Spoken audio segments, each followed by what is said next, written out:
Hello everyone, Nick here. This is my initial reaction, first viewing reaction to Doctor Who Flux, Chapter 5, Survivors of the Flux. You don't mind me whilst I put some stuff away now, would you? Whilst I'm talking, I just feel like it's a bit easier just talking when I'm doing some stuff. Okay, so you'll forgive me if I don't look at you directly. So Chapter 5. Okay, I don't have much time actually, so I better get to it. Okay, where to start with Chapter 5? Chapter 5, Survivors of the Flux, is... There's a lot going on, but it doesn't feel messy like Chapter 3 did, which was Once Upon a Time. That one, like, there was a lot going on in that one, and it didn't quite all gel together. I think this time round, Chibnall has actually managed to make a cohesive structure for the story. There's still a lot going on, but it feels like despite that, it doesn't feel like it's all crammed in. It feels actually a bit more natural. I don't know if I can say it's incredibly natural, but it's more natural than what's come before in other stories. I mean, Halloween Apocalypse felt a little bit like that to me, a bit like this to me. Personally, it was a bit more natural, but that was more of a prologue episode. Well, stuff like Once Upon a Time was the big mid-series exposition dump, and the one that people could easily skip, for the most part. Besides maybe a few things that tie in later on, such as the introduction of Aswok and the Grand Serpent, and the Weeping Angel cliffhanger at the end tying into episode 4. But I think this story is a bit more structured in telling the big story it's got to tell, and how it's getting all the characters across throughout the story and placing them into place for next week. Okay, so we'll start with the Doctor's story. The Doctor is, I think, taken by the Weeping Angels, obviously, by the Division to go and meet Aswok, who we met at the end of episode 3. A mystery character. Why do I sound out of breath? Aswok is a mysterious character. Actually, this isn't working. Hold on. So, no, sorry about that. I don't know. I don't think actually that worked. Okay, so let's just do this normally. But I just feel so worn out all of a sudden. Okay, so the Doctor's brought to Aswok, who reveals she's Tecteun, and that was a good reveal. I think that was handled pretty well there. And I like how we're following Yaz, Dan, and the Professor character from last episode, Professor Jericho, on their own mission to try and find out when the Earth is going to be destroyed and when that's going to happen, etc. I thought that was handled pretty well, and the character interactions between the three of them was also handled pretty well, and also Yaz's emotional story as she can't get back to the Doctor. Not sure where Peggy is. I guess they thought, since she's not going to get back to 1967 until she's an adult, they may as well give her to another family, and they set off on this 3-year-long I don't want to say quest, mission to protect the Earth.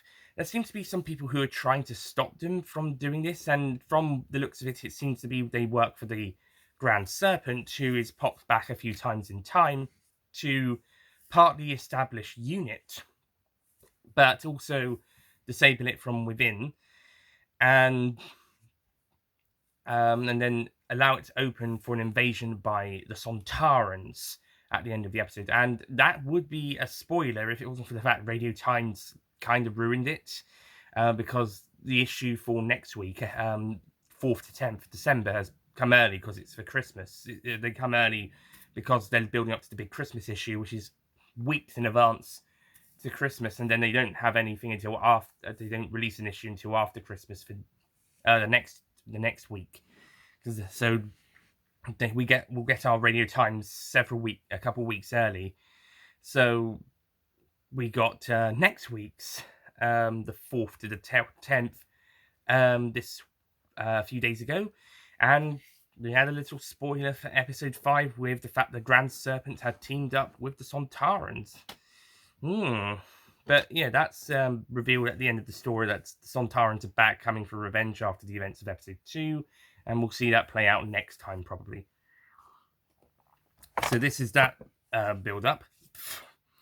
The whole stuff regarding the Doctor and Texian, actually, I think it's handled pretty well considering what we learned last year and what we've been learning over the series. And depending on what happens next week, I think it's actually been handled well enough. It's starting to give us some answers. We're starting to get some answers about the Vision, and we're looking like we're about to go into the direction of finally we've got something. We got some bloody answers after all this time. So we'll see how that handles next week. But this time around, I think it's handled well enough for what it is, as a kind of the start of the end, shall we say, of this mystery. Depending how many they carry on into the centenary special, of course. But yeah, I think most of it is going to be wrapped up next week. At least certainly the Flux stuff should be wrapped up next week. That's the whole point of the story.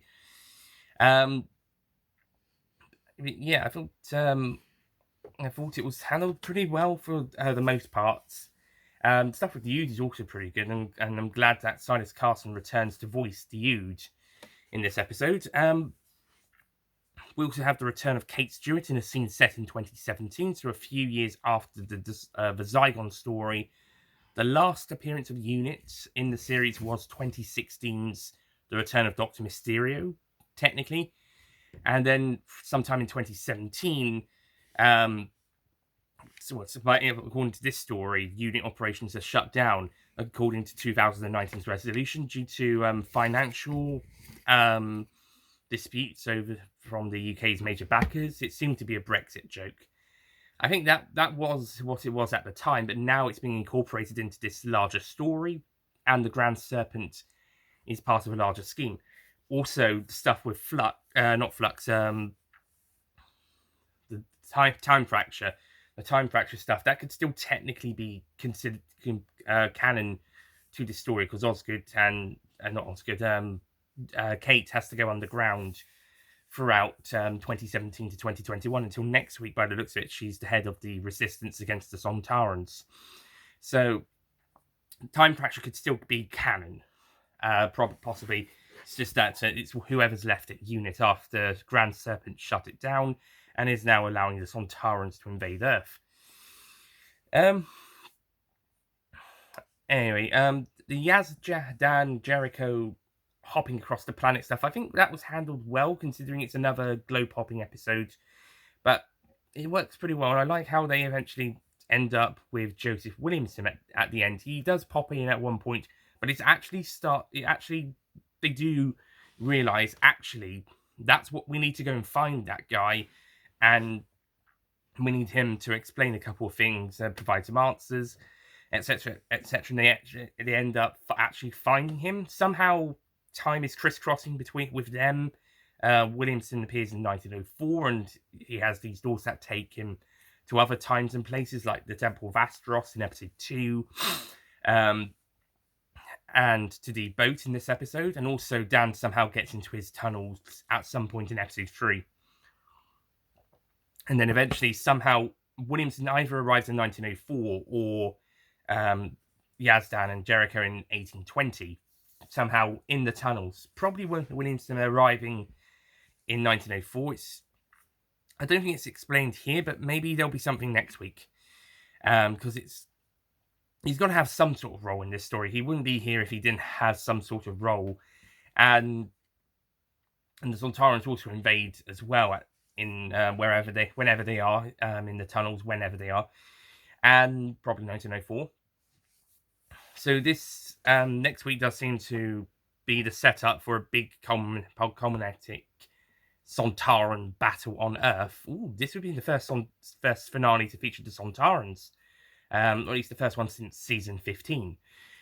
Though it will also feature the Daleks and the Cybermen and the new villains, of course.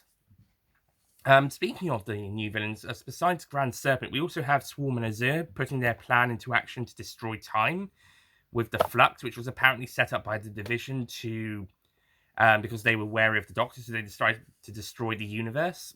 And then Swarm and Azure, apparently they were supposedly freed, and now they're trying to destroy the universe and have time beat space or something. It's bit crazy, but Swarm and Azure are pretty good villains. Other characters are notable. Belle is sort of captured by Carvanista and the Lupari in her ship because one of the other ships mysteriously just goes away and has no communication system. So Carvanista tries to bring it back, but then he somehow brings Belle along. Maybe this ship is the one that she eventually finds, as she mentions in episode 3, but I'm not entirely sure. And then when they're kind of fighting with each other on the ship until the Sontarans start invading. And also Vinderthief discovers Swarm and Azure's plan, and he then gets captured and put inside Passenger, and he meets up with Diane. Sorry, I'm not enthusiastic about this episode. I'm just out of breath. I don't know why. It just feels out of breath.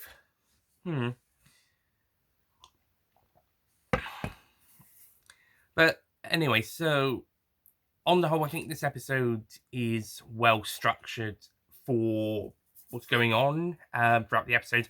I still think there could have been a bit more explained, or some things could have made a bit more sense, such as Grand Serpent sent some servants back in time to try and stop Yazdan Jericho, because that's who it seems that they're working for Grand Serpent, or why that Lupari ship ran away, or did Tecteun really swarm? Because he implies she did, and also, and then what Azure as well. By the way, we still haven't really worked out what why Azure was disguised as that woman and placed in the Arctic Circle with that man. It's sort of mentioned in episode 3, maybe banishment perhaps is a punishment, but that's all I can gather. She was banished and she was forced to hide her identity under the guise of this human woman, and a Division member took the form of her husband, a bit like Leon when he protected the fugitive Doctor posing as Ruth in Fugitive of the Jadoon. But I'm not entirely sure, and they sort of had knowledge of the Division, so I'm not entirely sure about that theory. So hopefully we'll find out next week. Next week's going to have a lot to do, so hopefully it'll be an hour long. And hopefully they'll have enough time to wrap up the Flux storyline, wrap up Azure and Swarm's storyline and what they're about, and how Azure came to be in that situation I just talked about.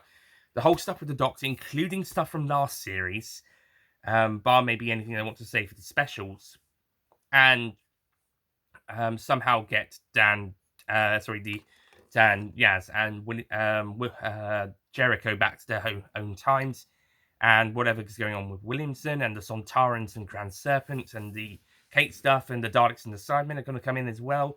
And we also saw Claire as well at one point. So apparently she'd been, the angel had also been, that was inside of her, had also either been released or had been recaptured and neutralized or something, as Tecteun shows. It's it's mentioned, but it's not held upon that long. But we are definitely going to see Claire again next week, as seen in the Next Time trailer. So yeah, next week is going to be, there's going to be quite a lot going on in one single, hopefully hour long, not 50 minutes, hour long episode. The Flux episode time lengths seem to be fluctuating. Each episode, the first and third ones were about 50 minutes, the second was 60-ish, and the fourth was about 55. This one's about 50 as well, so hopefully next time it's going to be 60, better still 65. Then again, 65 minutes was the length of Timeless Children, and we know how much of a mess that story ended up being. But this episode felt like a more well-structured build-up to next week, as well as as the start of the conclusion. Basically, I think this was a well-structured story. and I think, yeah, it's a good one. I don't think it's as good as episodes 2 and 4, but I think it is better than 1 and 3, which means I probably would pass it a 9 out of 10, because I did that with episode 1. I know a lot of people are going to be screaming, fuck no, to that opinion, but you know what, if I'm allowed to have my opinion, you can keep yours. Simple as. Just please don't be rude about it. And heck, there might even be some people who might go all out and say it's a 10 out of 10. In that case, good on you. I'm glad you liked it that much. I know some people actually do think episode 3 is that level of high, for example, and I think, okay, I don't quite agree there, but good on you. You love that episode. At a time where an episode that's probably going to be more disliked than liked, good on you. While, say, Haunting of Villa Diodati, an episode I love, some people aren't so keen on that, so I'm thinking, okay, fair enough, but personally I love it, so yeah. Okay. So, Survivors of the Flux, like I said, I think it's a good one. I think it's a pretty good episode. Maybe it could have been a bit more tidied in places, and there's a lot of dialogue stuff, and maybe some of it could have actually started wrapping up answers, but from, I think, where it's wanting to build to, I think it's a pretty good start to the end of Flux and the beginning of the end of the 13th Doctor's era.